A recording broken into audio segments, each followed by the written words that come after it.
వసునేటి గోత్రద్భువస్య శ్రీనివాసనామధేయస్వ స్వరూపానామధేయస్య కిశోరనామధేయస్య కుందననామధేయస్య యువాన్నామధేయస్య కుటుంబానాం. పంతులు గారు ఇంకో పేరు కూడా చేర్చేది ఉంది, కార్తీక్. ఇంకెన్ని రోజులు ఈ విషయాన్ని ఇంట్లో తెలియకుండా దాచిపెడతావురా? నేనే మీ ఇంటికి వచ్చి బండారం అంతా బయట పెడతాను. రే శ్రీను, వింటున్నావా? అదనాన్న ఇంటికి. వీడి పేరు కార్తీక్, వీడు నా కొడుకు. అయ్యో, అసలు నీకు నేనే తక్కువ చేశానయ్యా. ఇంకో సంసారం పెట్టి కొడుకుని కన్నావు.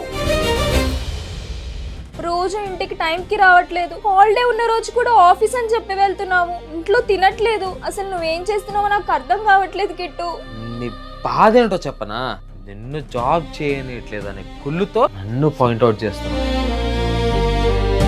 వాడేమో పట్టుదలతో మీ ఫ్యామిలీలో ఒక్కడవ్వాలని ట్రై చేస్తున్నాడు, కానీ దానికి మించిన పట్టుదలతో మీ వాళ్ళేమో వాడిని బయటికి గెంటాలని చూస్తున్నారు. వాళ్ళ వాళ్ళకం చూస్తే నేను దగ్గర తీసుకునే టైప్ కాదని తెలుస్తుంది కదరా. నీ సెల్ఫ్ రెస్పెక్ట్ ని పక్కన పెట్టి మరి అక్కడ ఉండడం ఎందుకు అనేది నా క్వశ్చన్. అసలు ఏం కావాలి నీకు? మా నాన్న నుంచి, నా ఫ్యామిలీ నుంచి డబ్బా, ఆస్తా, ఎంత కావాలి చెప్పు. మీ అందరు ప్రేమ కావాలన్నా దాన్ని నువ్వు అమ్మలేవు. ఒకవేళ అమ్మినా కొనేంత స్తోమత నా దగ్గర లేదన్నా. ఒక ఆడపిల్ల జీవితంలో తను చేసే జాబ్ తనకి ఐడెంటిటీని ఇస్తుంది, పర్పస్ ని ఇస్తుంది, పీస్ ని ఇస్తుంది. ఇది ఎందుకు అర్థం కావట్లేదు ఐషు ఎవరికి?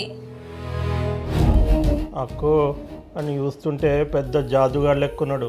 అల్లుడేమో పని పని అని ఇప్పుడు బయట ఉంటాడు. మన ఇంటి ఆడపిల్లని మనమే జాగ్రత్తగా చూసుకోవాలి. మరి ఈ ఒక్క డైవర్స్ వచ్చేస్తే చాలు, మనం హ్యాపీగా ఉండొచ్చు కిషోర్. నేను రాను శైలు మీ ఇంటికి. ఉండు, నువ్వే ఎలానే ఉండు, మా అన్న అలానే ఉంటాడు. నిన్ను నమ్మి యూకేకి వచ్చాను కదా, నేను నేను నేను పిచ్చిదాన్ని. ఇద్దరు మందిలో నలిగిపోతున్నాను.